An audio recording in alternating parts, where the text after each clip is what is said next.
AFTV. Mo, 1-0 to the Arsenal. I keep saying to everyone, the old school result. Big time, yeah. It was Unai Graham-ery or something. It was a hybrid. Honestly, that was dull. Let's not lie. That was dull. Very uninspiring. Very quiet in the stands. I was just bored. I was honestly bored that game. But I've come here many times in the past. Let's say after Aston Villa. I would much rather be bored and have a solid performance than have a really great game for the neutral. We don't know whether we're going to win or lose, and it's topsy-turvy, no control in the game.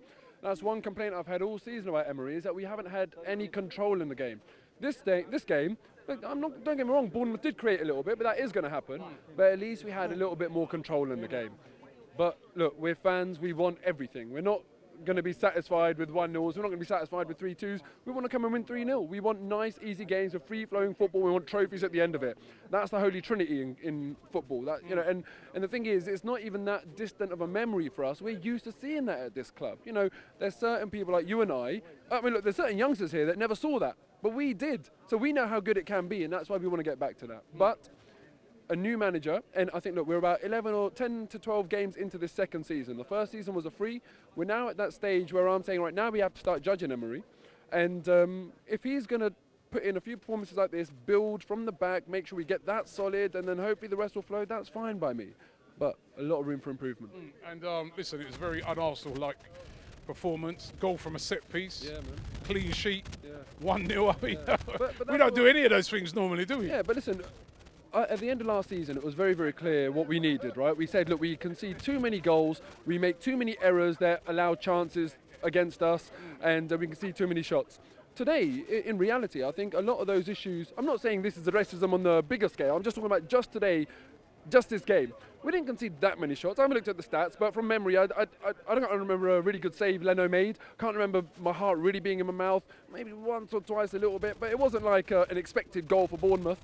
And on top of that, I think that, you know, no silly mistakes. You know, I didn't see Xhaka do anything. I didn't see David Luiz do anything bad, you know. So all in all, I think sometimes we have to come here, we have to realise that not every game's going to be easy. Today, actually, do you know what? Let's take this one and just say fair play. Ozil, does he deserve to get back in the team? I mean, not even in the squad today, lack of creativity. I'm asking everyone today, I don't care. Probably, I think there's players that you should be asking more than Ozil. I think we should be asking about Tierney. I think we should be asking about whether Martinelli deserved to start. I think we should be asking about whether Willock deserved to start. Last game, you were asking people relentlessly in your interviews, which one player out of the lads that played would you play on the weekend against Bournemouth? No one was saying Ozil. Everyone was saying Tierney. Why didn't Tierney start? I'm more interested in that. In all honesty, I'm not interested in whether Ozil starts or not. The manager reserves the right to judge a player's commitment levels and make a call on it on that basis. If the manager says Ozil was not deserving of a start, but then no, he shouldn't start. Then he shouldn't be here. Simple as that. Ozil needs to prove it. I remember David Beckham, who I regarded as a celebrity, not a footballer, at Real Madrid got dropped by Capello. And he used to get in early, leave late, really show to the manager, I'm interested in my football, put me back in the team and I'll prove a point. Unless Ozil is showing those levels of commitment, then no, he doesn't deserve it. And even if he is, if the manager doesn't fancy him, that is the manager's right. Okay? Clearly, look, we might not agree with the decisions the manager makes. He obviously fancies Xhaka a hell of a lot, doesn't fancy Ozil, but the manager is going to suffer from his decision, so it's up to him to make it. The reality is we're third in the league. Yeah, we're not as good as Man City and Liverpool, but our aim is not to be the best. I hate saying this, but the reality is our aim is not to be the best in the league, it's to be the best of the rest. Right now we're in that position. I think we're 8 games unbeaten. We're 1 point behind City. You can look at it all of those ways and it paints a decent picture where you'd say, actually, no, we don't need to change anything. We're slowly getting there. So Ozil isn't the issue here. On the other hand, you can look at it and say, bloody hell, we were dull.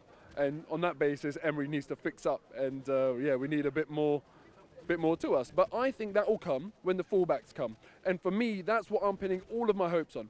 International break now. We haven't got a game for 15 days. This is crucial to go into that international break off the back of a win and to come back off of it and make sure that, you know, you're in a decent position in the league and the pressure isn't building on you. So I think it's away Sheffield United on the Monday after the international break. But look, we can go away after the international break and we can be happy. We're third in the league off the back of a win. So let's support the boys. And the last thing I want to say, Nicolas Pepe, just keep your head up. There's so many fans that are going to be chatting about you making an issue out of your performances and all that sort of stuff. Not us, guys. Not people like you and I hope, because we've been there, as I said, long enough.